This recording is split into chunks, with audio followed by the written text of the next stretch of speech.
얼마 전까지만 해도 12월이 되면 굉장히 들뜬 마음들을 느꼈죠. 거리만 나서도 이렇게 크리스마스 캐롤이 들렸습니다. 그리고 교회는 그때만 해도 그 문학의 밤이라는 게 있었잖아요. 그리고 학생들이 그냥 토요일마다 모여서 성경 연습한다고 교회가 그냥 시끌벅적했습니다. 그래서 요즘은 좀 맹숭맹숭해진 것 같아요. 이 성탄 트리를 백화점에 가야 봅니다. 그리고 거리를 이렇게 걷는 사람들은 이 앙상한 나뭇가지에서 그 표정도 다 이렇게 어두워서 걸어 다니는 것 같습니다.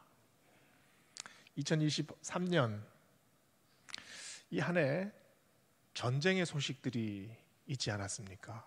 우크라이나와 이스라엘, 지금도 여전히 포탄 소리와 총탄 소리가 들리고 있습니다. 물가가 얼마나 치솟았습니까? 외식을 한번 하러 가려면 벌써 겁이 덜컥 납니다.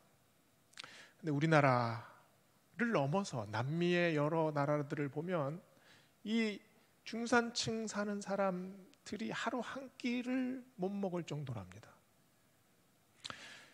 그리고 차가운 겨울에 지금 난방비 걱정 때문에 그렇게 슬픈 마음으로 보내시는 어르신들도 있습니다. 성탄은 영광과 평화의 계절입니다. 그런데 이 땅을 돌아보면 평화라는 말이 자꾸 점점 무색해지는 것 같아요. 우리가 사는 이 사회 자체가 칼같이 이렇게 날카로운 시대를 살아가지 않습니까? 그 시대 속에서 우리도 쪼그리고 앉아서 칼을 갈아요. 경쟁의 칼날을 갈고, 또 내가 비난을 한번 받았으면 그 마음의 칼을 내가 또 갈고 있습니다. 둔탁한 칼날이 오히려 무서울 때가 있지 않습니까? 날카롭지 않은데 상처받은 사람, 마음 아픈 사람을 그냥 아무 무심하게 그냥 잘라내는 그런 마음이 우리에게 있습니다. 점점 이런 칼날들 속에서 온정을 베푸는 마음, 그리고 우리의 그 삶을 나누는 마음들이 하나하나 베어져 나가는 것 같아서 참 마음이 아픕니다.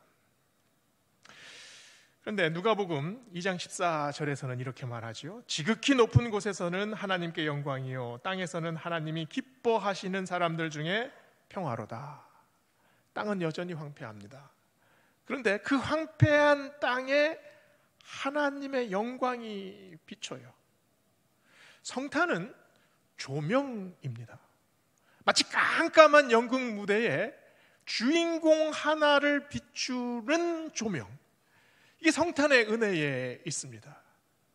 오늘 말씀에 보면 한 사람을 부르십니다. 하나님이 기뻐하시는 그 사람이 누굽니까? 그 사람에게 하나님께서 평화를 주십니다. 왜 그 사람에게 평화를 주십니까? 온 세상이 다 평화롭지 못해도 그 사람 한 사람의 마음에 평화를 주셔서 그 평화를 그 사람 주위에 만들어가라고 말씀하시는 것 아닙니까? 오늘 말씀은 로마서의 첫 말씀입니다. 이 말씀을 가만히 묵상해보면 사도 바울이 우리에게 전하는 성탄 메시지 같다라는 생각이 듭니다.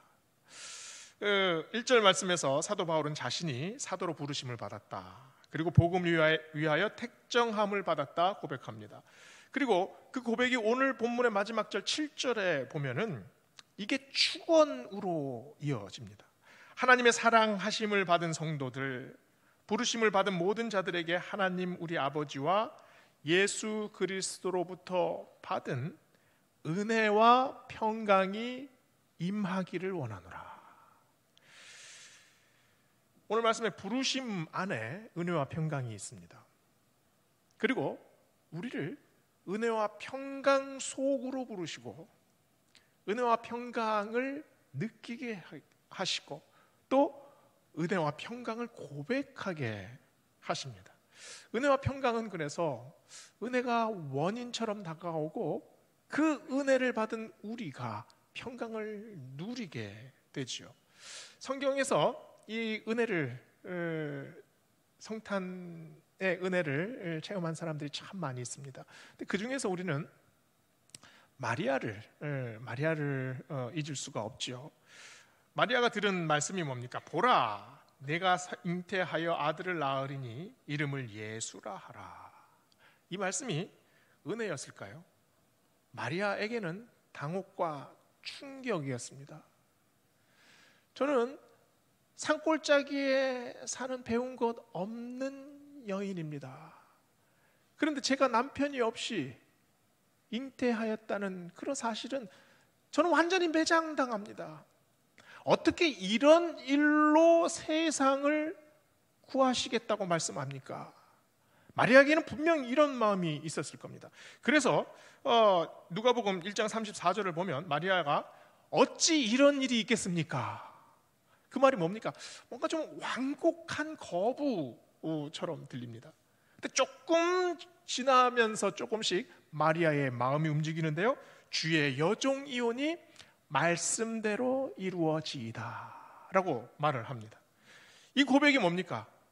듣고 보니까, 내가 천사의 말을 듣고 보니까 이제 내가 이해가 됩니다, 이런 뜻입니까? 아니지요. 나는 아직 이해 못합니다. 내가 생각할 때 불가능한 것처럼 보입니다. 그러나 말씀에 의지하겠습니다. 그러나 그 말씀대로 따라 보겠습니다. 지금 이 말씀이죠. 마리아에게 잉태 소식은 인생의 위기를 가져다 주는 소식이었습니다. 자기 인생을 완전히 뭉개는 그런 사건이지요. 그러나 마리아가 그 상황을 완전히 이해하지 못했지만, 완전히 수긍하지 못했지만 그 말씀을 따라갑니다. 이해하지 못한 채로 전진하는 모습을 보여주고 있어요. 말씀을 붙잡고 앞으로 나아갑니다. 아브라함은 갈 바를 알지 못한 채 하나님의 말씀을 듣고 나아갔습니다. 마리아 역시 이 아브라함이 가지고 있는 믿음을 그대로 지금 우리에게 보여주고 있죠. 오늘 이 누가복음 말씀에 주의 여종이오니라는 말씀이 있어요. 이게 마치 조명이 비추는 말씀 같습니다. 내가 누굽니까? 내가 하나님 앞에 내가 주의 여종입니다. 이 말은 하나님께서 나를 지금 보고 계십니다. 하나님께서 나를 기억하고 계십니다. 하나님께서 수많은 여인들 중에서 나를 부르셨습니다 라는 고백이지 않습니까? 하나님의 시선이, 하나님의 말씀이 내 인생에 임할 때 내 인생이 신비로 변하여집니다. 내가 하나님의 시선을 받은 사람입니다. 지금 이 고백입니다. 임마누엘, 무슨 뜻입니까? 하나님이 우리와 함께 하시다. 이 신비한 고백입니다. 이사야는 어떻게 선포합니까? 두려워하지 마라, 놀라지 마라, 나는 너의 하나님이 됩니다. 내가 너와 함께 하겠다. 이 말씀, 하나님의 말씀이 우리 삶 속으로 들어오면 우리가 달라지기 시작합니다. 마리아는 그래서 하나님이 나를 보고 계시는 것이 은혜입니다. 하나님께서 나를 지금 이끌고 계시는 그것 자체가 나에게 은혜입니다. 내가 지금 하나님과 함께 하고 있습니다. 이 은혜를 고백하고 있습니다.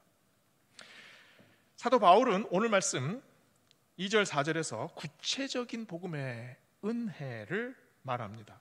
2절 첫 부분과 또 4절 마지막 부분을 연결시키면 이렇게 됩니다. 이 복음은 우리 주 예수 그리스도시니라. 그러면서 복음의 은혜를 세 가지로 오늘 말씀에서 전하고 있어요. 첫 번째는 약속해 주신 은혜입니다. 2절 말씀을 보면요, 복음은 하나님이 선지자들을 통하여 그의 아들에 관하여 성경에 미리 약속하신 것이라. 복음은 약속입니다. 그 약속이 우리에게 은혜로 다가오지요. 성경을 왜 구약과 신약으로 나눴겠습니까? 이 약속들로 이어지지 않습니까? 구약은 하나님께서 창조하시고 이스라엘의 그 흐르는 역사 속에 개입하신 하나님의 사건이지요. 신약은 그 사건, 그 약속을 신약에서 얼마나 눈물나게 하나님께서 이루시는지 그거에 대한 기록입니다. 그래서 성탄은 하나님의 약속의 성취와 그리고 인간의 신뢰가 실현되는 것, 이거 두 개가 만나는 겁니다. 이 두 개가 만나는 자리, 하나님의 열심과 인간의 열심이 연동되어서 이루어지는 것, 그게 하나님의 역사 아닙니까? 약속 중에 나쁜 약속이 뭘까요? 지키지 못하는 약속. 남편이 아내에게 당신 죽으면 나도 따라 죽을 거야, 지킬 수 있겠습니까? 새 장가 안 가면 다행이죠. 아이들이 약속을 철석같이 믿습니다. 자전거를 사달라는 아이에게 아빠가 3학년이 되면 사줄게, 이렇게 그냥 툭 던지면서 말하지 않습니까? 그러면 아이는 2학년 때부터 기다립니다. 3학년이 되면 이제 빼도 박도 못해요. 이제 약속했으니까 지키라는 거죠. 사주세요가 아니라 이제는 사내라입니다. 왜냐하면 이 약속이 사건이 되기 때문입니다. 약속은 말이 아니라 사건입니다. 이 약속을 기다리는 마음이 있지 않습니까? 여기서 기대가 생깁니다. 약속에 대한 책임을 지는 마음이 생기죠. 그리고 어려운 약속일수록 그 약속을 지키고 난 후에 찾아오는 감동이 있지 않습니까? 약속이 한번 주어지면 이 약속을 중심으로 우리의 삶의 사건들이 돌아가기 시작합니다. 복음은 미리 하신 약속입니다. 우리의 믿음이 이 약속 위에 세워지죠. 복음이 뜨거워지는 이유가 뭡니까? 복음은 하나님께서 그냥 툭 던져놓은 말이 아니라 그 약속 위의 사건이 지금 이어지고 있습니다. 복음의 은혜가 그냥 뜨거워지지 않죠. 여기에는 하나님의 아픔이 있습니다. 오늘 말씀 2절을 보면 그의 아들에 관하여 성경에 하신 약속이라는 말씀이 있어요. 이게 하나님의 불타는 약속 아닙니까? 여기서 하나님의 아픔이 있습니다. 네가 죽어가는 모습을 내가 그냥 볼 수 없다. 네가 죽기 전에 내가 죽어서라도 너를 구해야겠다. 이 약속의 말씀이 있지 않습니까? 하나님의 약속이 공허한 말씀인가요? 즉흥적인가요? 사탕발림의 약속입니까? 하나님은 이 약속을 사람을 만드시고 나서 결심하셨습니다. 마치 큰 회한이 하나님 앞에 몰려오는데 그 후회를 넘어서는 사랑, 그게 바로 이 결심 아닙니까? 내가 이 사람들을 살려야겠다. 그래서 역사 속에서 하나님께서 하신 일이 뭡니까? 선지자들을 부를 때마다 그걸 확신시킵니다. 그걸 선포합니다. 백성들은 믿지 못하죠. 그러나 계속해서 설득해 나가시지 않습니까? 절대 꺾이지 않는 약속. 하나님은 한 번도 그 약속을 뒤집지 않으셨습니다. 불변하시는 약속이죠. 기어코 그 약속을 이뤄내셨어요. 그 은혜가 바로 성탄의 은혜 아닙니까? 두 번째로 복음의 은혜는 하나님이 사람이 되신 은혜입니다. 3절 말씀을 보면은요, 그의 아들에 관하여 말하면 육신으로는 다윗의 혈통에서 나셨다라고 증거합니다. 다윗의 혈통, 다윗의 자손은 유대인들에게 굉장히 명예로운 말입니다. 유대 사람들이 가장 존경하는 왕, 그리고 가장 간절하게 회복되고 싶은 나라가 유대 왕국 아닙니까? 하나님께서 그래서 사무엘하 17장 12절에서 다윗에게 이렇게 말씀하셨어요. 너의 몸에서 날 자식을 너의 뒤에 세워 그 나라를 견고케 하리라. 나는 그의 아비가 되고 그는 내 아들이 될 것이다. 이사야 11장에서는 이새의 줄기에서 한 싹이 나며 그 뿌리에서 한 가지가 나고 그 위에 여호와의 모든 영이 강림할 것이다 라고 예언했습니다. 이 땅에 오시는 메시아의 모습이죠. 그래서 마태복음 1장 1절에서 어떻게 선포합니까? 아브라함과 아브라함과 다윗의 자손 예수 그리스도의 세계라. 이 마태복음에서 나오는 족보는 그 아브라함에서부터 시작을 해서 다윗을 거쳐서 요셉에까지 이릅니다. 누가복음 3장에 보면 또 다른 족보가 나오죠. 이건 반대예요. 마리아의 친정 아버지 헬리라는 사람으로부터 시작을 해서 다윗을 거쳐서 아브라함 그리고 저기 아담까지 올라가게 됩니다. 요셉도 다윗의 자손이고 마리아도 다윗의 자손이라는 걸 보여주고 있죠. 다윗의 혈통이 중요한 데 보입니다. 근데 사실은 이 다윗의 혈통이라는 게 몰락한 유대 가문 아닙니까? 나라가 망한 지 벌써 400년이 지났습니다. 이 마리아와 요셉이 어디서 살았습니까? 예루살렘 성 한가운데 산 것이 아니라 갈릴리 저 산골짜기 나사렛이라는 동네에 살지 않았습니까? 하나님이 본체이신 예수님께서 다윗의 혈통이 중요했겠습니까? 다윗의 혈통은 당시 유대인들을 위한 하나님의 배려이고 뜻입니다. 더 중요한 것은 온 인류를 위해서 내려오신 예수 그리스도의 그 낮아지심이죠. 마리아를 통해서 다윗의 혈통임을 보여줍니다. 요셉을 통해서는 사람의 아들의 모습을 보여주지 않습니까? 하나님의 아들이 사람의 아들로 사셨습니다. 저는 참 궁금한 게 하나 있는데요. 예수님께서 자기 정체성을 언제 처음 느끼셨을까? 예수님께서 성전에 어렸을 때 올라가셨을 때 내가 아버지 집에 있어야 할 줄을 모르셨습니까? 이렇게 물으셨다는 말이 있습니다. 그때 아마 자신이 누구신지를 아셨을 것 같아요. 그럼 그전에는 어땠을까요? 예수님이 아기셨을 때 울고 똥 싸고 막 짜증을 내고 열이 펄펄 끓고 조금 더 커서는 장난감에 막 몰입하고 그리고 친구들과 또 예수님의 형제들과 함께 어울리셨을 때 그때 예수님 자신이 누군지를 알고 계셨을까? 아니면 모르셨을까? 저는 참 궁금합니다. 그런데 아버지 요셉은 반강제적으로 아버지가 되지 않습니까? 예수님은 마리아와 아버지 요셉과의 관계 속에서 삶을 그대로 체험하셨습니다. 그래서 인간들이 느끼는 그런 어떤 감정들을 다 고스란히 느끼지 않았습니까? 부자의 정, 모자의 정을 그대로 느끼셨습니다. 예수님은 한낱 촌부였던 요셉과 마리아를 섬기셨습니다. 단순히 섬긴 것이 아니라 그분들과 사랑을 나누시지 않았습니까? 이게 사소한 일입니까? 이게 예수님의 구원 사역에 전혀 도움이 되지 않습니까?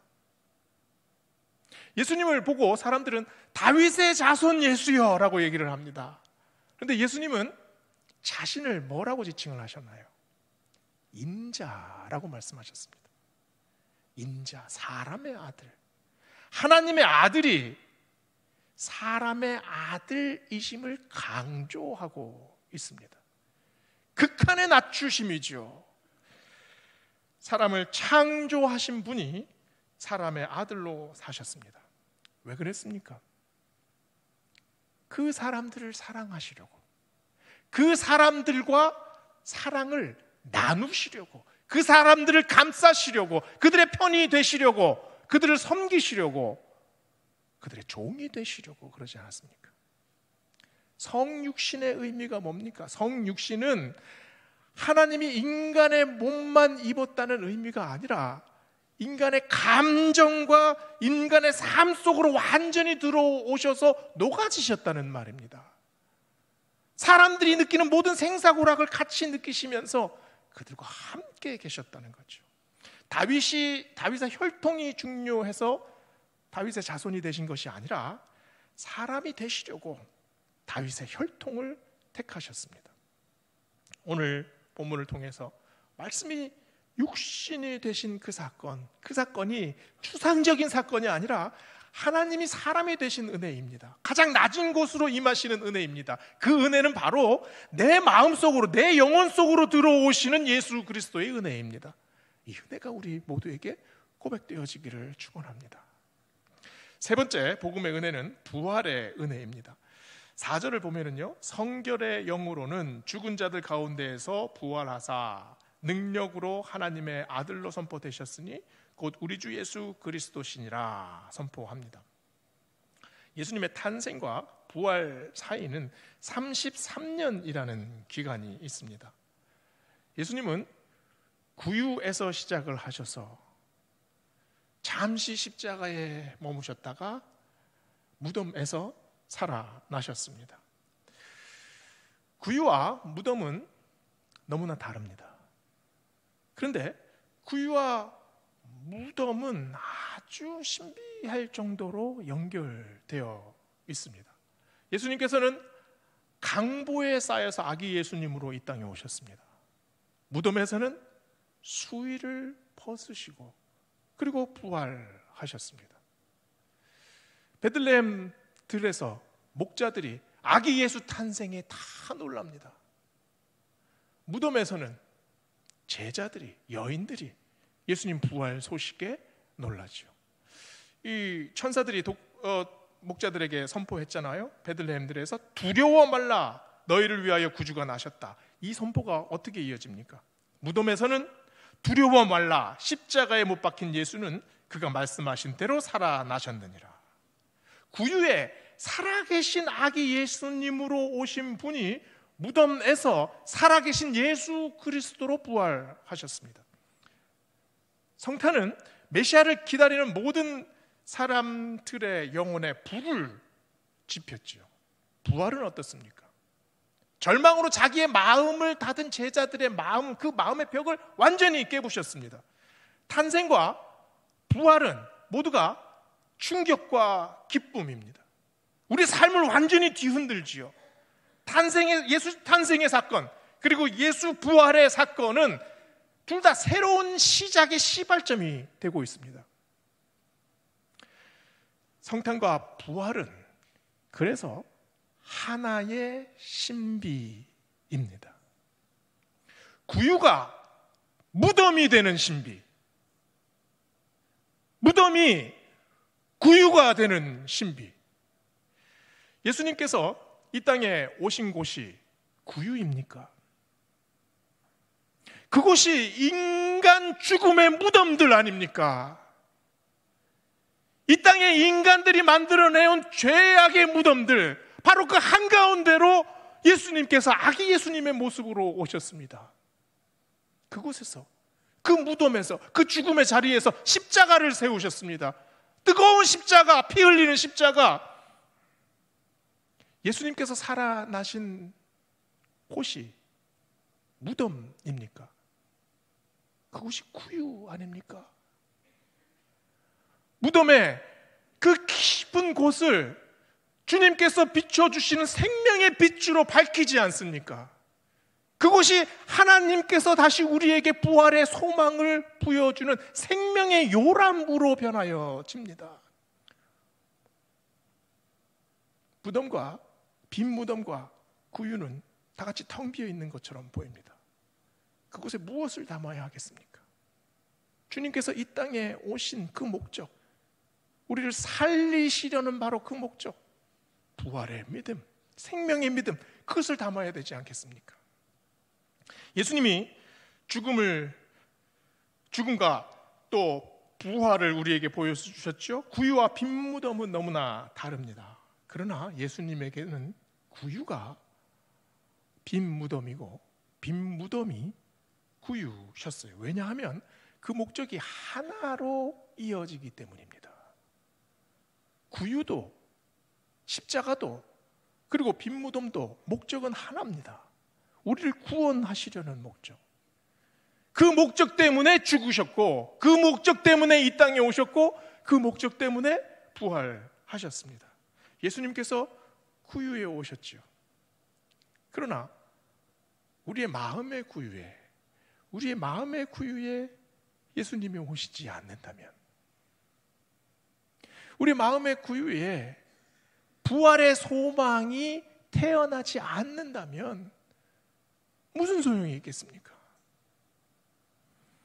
성결의 영으로 부활하신 예수 그리스도가 내 마음에 오셔야 합니다. 성령의 능력이, 성령의 은혜가 내 마음속 한가운데를 비춰야 한다는 말씀 아니겠습니까? 대림절 둘째 주를 지나며 사도 바울은 성탄 메시지를 우리에게 보내고 있습니다. 다시 한번 7절 말씀을 읽어봅시다. 하나님의 사랑하심을 받은 성도들, 부르심을 받은 모든 자들에게 하나님 우리 아버지와 예수 그리스도로부터 은혜와 평강이 임하기를 원하노라. 성탄에는 이 부르심이 있습니다. 어두운 마음, 찢어진 마음, 완전히 무너진 마음, 짓눌린 마음, 눈물 나는 마음, 이 마음을 부르십니다. 올 한 해를 보내며 정말 어려운 일들을 당하신 우리 교우들이 너무나 많이 있습니다. 수능 시험을 보고 다 끝난 줄 알았는데 요즘에는 계속 시험이 계속 이어지더라고요. 얼마나 마음이 힘들겠습니까? 큰 질병으로 고통당하는 교우들이 있습니다. 회사에서 갑자기 어려운 일을 당한 교우도 있습니다. 영혼을 짓누르는 마음 때문에 밤에 잠을 못 자는 그런 우리 베델 성도들도 있습니다. 내년 한 해를 도대체 어떻게 살아가야 할까? 벌써부터 걱정이 앞서는 그런 교우들도 있습니다. 그러나 6절은 말합니다. 너희도 그 중에서 예수 그리스도의 것으로 부르심을 받은 자니라. 우리 심령이 가장 지칠 때, 우리의 마음이 어두워질 때, 우리의 영혼이 적막해집니다. 고요한 밤 한가운데 아무도 우리의 신음소리를 듣지 못하는 것 같습니다. 그러나 그 고요한 밤이 주님이 부르셨을 때 거룩한 밤으로 변하여집니다. 왜 그렇습니까? 주님께서 주시는 그 은혜를 우리가 절감하기 때문입니다. 나에게 하신 약속, 그리고 나를 위해 오시는 주님, 그리고 죽어가는 내 마음을 다시 살리시는 부활의 은혜, 그것을 우리가 이 대림절에 고백하지 않습니까? 이 은혜가 우리에게 평강이 되길 원합니다. 평강은 샬롬입니다. 샬롬은 사람들이 줄 수 없는 평화입니다. 하나님께서만 주시는 평화. 우리에게 주신 은혜, 나를 살리신다고 약속하신 그 변치 않는 약속, 그게 우리에게 은혜가 되지 않습니까? 예수님께서 2000년 전에 이 땅에 오신 사건은 그 사건으로 그치지 않고 내가 가장 인생이 어두울 때 내 마음속으로 걸어 내려오시는 예수 그리스도의 은혜를 우리가 느끼지 않습니까? 그 은혜가 우리를 살려요. 우리가 죽은 후에 부활하는 것은 물론이고, 지금 내 인생 속에서 내가 가장 깊은 단식 속에 있을 때, 내 인생의 가장 깊은 어둠 속에 있을 때, 그때 내 영혼을 부활시키십니다. 다시 살리십니다. 하늘에는 영광이요, 땅에는 하나님께서 기뻐하시는 자들 속의 찬양이, 이 영광과 그 기쁨이 만나는 자리, 그 시간이 바로 이 시간 아닙니까? 대림절 둘째 주, 오늘 로마서에서 우리에게 주신 말씀, 그 은혜, 그리고 그 평강, 우리에게 깊은 우리 영혼 속에 임하는 하나님의 은혜의 강줄기가 되기를 주의 이름으로 축원합니다. 기도하시겠습니다. 사랑과 은혜 하나님, 감사를 드립니다. 로마서 말씀을 통해 하나님께서 우리에게 주신 은혜, 나에게 맺어주신 그 약속, 그리고 나에게 다가오시는 주님의 발걸음, 그리고 나를 살려주시는 주님의 손길, 우리가 느끼기 원합니다. 우리의 영혼을 흔들어 주시고 붙잡아 주셔서 대림절 둘째 주 하나님 앞에 찬송으로 나아가는 저희 되게 하나님 인도하여 주시옵소서. 감사드리며 우리 구주 예수 그리스도의 이름으로 기도드립니다. 아멘.